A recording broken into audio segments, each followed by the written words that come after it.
நேற்று நீ செஞ்ச மீன் வறுவல் நல்லாவே இல்லை. சிக்கன் வாங்கிட்டு வந்து வச்சுருக்கேன். ஒழுங்காக அதை சூடாக செஞ்சு கடைக்கு எடுத்துகிட்டு வா. எப்படா வேலை முடியும்னு போய் அக்கடான்னு உக்காந்துக்கலான்ட்டு காலையிலே செஞ்சிடாத. புரியுதா? என் காசெல்லாம் இப்படி தான் வேஸ்ட்டாக போகுது. ஒரு நிமிஷம் நில்லுங்களேன்.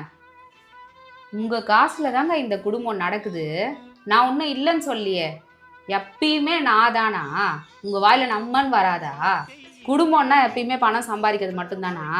இந்த சமையல், வீட்டை பார்த்துக்கிறது, குழந்தைங்க, பெற்றவங்க, சொந்த பந்தம், அக்கம் பக்கம், இதெல்லாம் எதுவுமே இல்லையா? இதில் ஏதாச்சும் ஒன்றாச்சும் நீங்கள் பார்த்துருந்துருக்கீங்களா? எப்பயும் நான் தான் அப்படின்னு சொல்கிறவங்க எல்லாத்துக்கும் தான் காலில் நிற்கணும், அடுத்தவங்கள நாடக்கூடாது. அது முடியுமா உங்களால்? இந்த குடும்பத்துக்கு வந்தவளும் உழைக்கிறான்ற எண்ணம் கொஞ்சமாச்சும் வளர்த்துக்கோங்க. நான் பேசினதெல்லாம் வேஸ்ட்டுன்னு எனக்கே தெரியும். இந்த ஜென்மத்தில் உங்களுக்கு புரியவும் போகிறதில்ல, புரிஞ்சா அதைபடி நடந்துக்கவும் போகிறதில்ல.